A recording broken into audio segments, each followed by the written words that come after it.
Welcome to the fastest, most detailed plot recap of the Netflix phenomenon, Monster, the Ed Gein Story. You're about to witness the true chronological plot of the man who birthed Norman Bates, Leatherface, and Buffalo Bill, the original American boogeyman. Buckle up. We're diving into the 8 episodes that chronicle Ed Gein's transformation into the Butcher of Plainfield.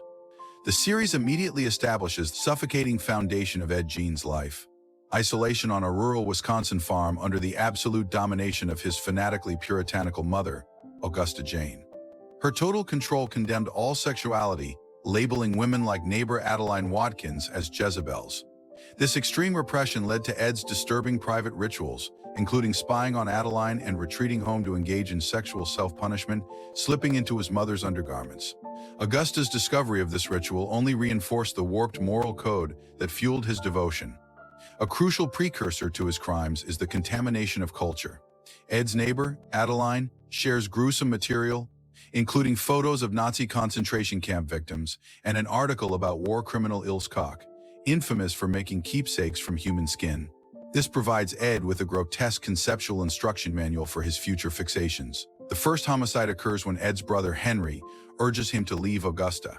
Ed, fearing abandonment, strikes Henry with a log, confirming the death, then burns the corpse and claims it was an accident. Soon after, Augusta dies. Consumed by psychosis, Ed hears her voice, demanding he keep her near. He fails to exhume her, but digs up another female corpse, cleans the body, and seats it lovingly in Augusta's rocking chair, merging grief and madness. Ed's mind fractures, leading to night terrors of camp prisoners and auditory hallucinations of figures like Ilse Koch. Meanwhile, a meta-narrative shows the birth of horror. In 1959 Hollywood, Alfred Hitchcock and novelist Robert Bloch discussed Gein's case, confirming his reality as the direct template for Norman Bates in Psycho. Hitchcock has shown coaching actor Anthony Perkins on the role, using grisly keepsakes as inspiration.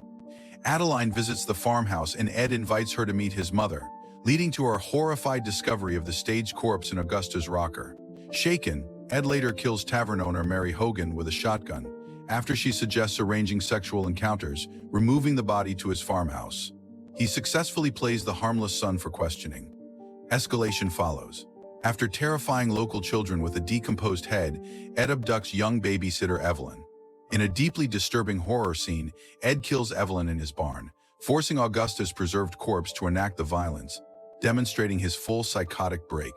Adeline softens toward Ed, and he uses a ring pried from a fresh grave to propose marriage among the headstones, which she accepts. Their romance collapses when Adeline cruelly suggests he sleep with a corpse. This triggers a highly dramatized horror scene. They drive to a graveyard, exhume a fresh body, and the sequence depicts Ed having sexual intercourse with the corpse twice. Ed begins a tentative relationship with hardware store owner Bernice Worden, sharing intimacy and planning to live together. This hope shatters when a powerful hallucination of Augusta calls Bernice a harlot, demanding Ed's devotion. The next day, Ed breaks it off, and when Bernice protests, he shoots her in the head with a rifle. Post-mortem, Ed drags Bernice's body to his barn, mutilates it, and hangs it upside down to create keepsakes. He shows the gruesome scene to Adeline. This is juxtaposed with the director Tobe Hooper meta-narrative. Frustrated by Psycho's hints, Hooper begins developing the Texas Chainsaw Massacre. Bernice Worden's destruction is transformed into the raw cultural material that inspires Leatherface. Adeline attempts escape, traveling to New York for a photography job. When the job fails, her life unravels, culminating in her murdering her landlord with a high heel before fleeing back to Wisconsin. Adeline visits Ed for comfort, but he rejects sex, stating she is too warm, underscoring his inability for intimacy with the living. Adeline then climbs into a cold bathtub while Ed pours ice over her, a final act of devotion. The climax is triggered by Bernice Worden's disappearance. Her son, Deputy Frank Worden, and Sheriff Art Schley investigate, finding bloodstains in a package addressed to Ed Gein, leading them to his farmhouse.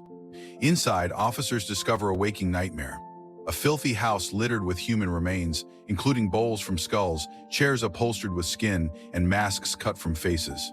Frank Worden searches the barn, culminating in the horrific discovery of his mother's mutilated, headless body hanging upside down. Ed is arrested upon his return.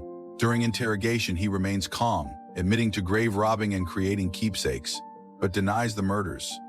The aftermath shows Deputy Frank Worden suffering intense trauma, hallucinating Ed dismembering his mother. Ed Gein is ruled legally insane and committed to a state mental hospital. Medication finally quiets the schizophrenic voices that drove him. In a key fictional device, Ed becomes obsessed with ham radio, corresponding with Ted, who details attacks on college women. Ed forwards this tip to the police, helping lead to the arrest of Ted Bundy. A dark irony, where a killer aids in the capture of a successor. Time passes, and Ed is diagnosed with stage 4 lung cancer. His final visitor is Adeline, who confesses she battles mental illness and maintains a kill list. In his only moment of clarity, Ed urges her to seek help before he dies peacefully. Ed passes away, imagining a final reunion with Augusta, who tells him he has made a name for himself, and chillingly, only a mother could love you. The narrative concludes in a surreal coda. Teenagers steal Ed's gravestone and are confronted by the literal manifestations of the fictional killers Ed Gein inspired: Norman Bates, Leatherface, and Buffalo Bill. This meta-commentary signifies that the fictional myths created from his life have become more enduring than the real victims, completing the transformation of human suffering into cultural horror. And that is the exhaustive plot of Monster, the Ed Gein Story. If this breakdown of the truth behind the fiction chilled you, smash that like button. Subscribe right now to Recap World and hit the notification bell so you don't miss our next deep dive into the world's most terrifying true crime plots. Let me know in the comments below, which Gein-inspired horror movies scared you the most?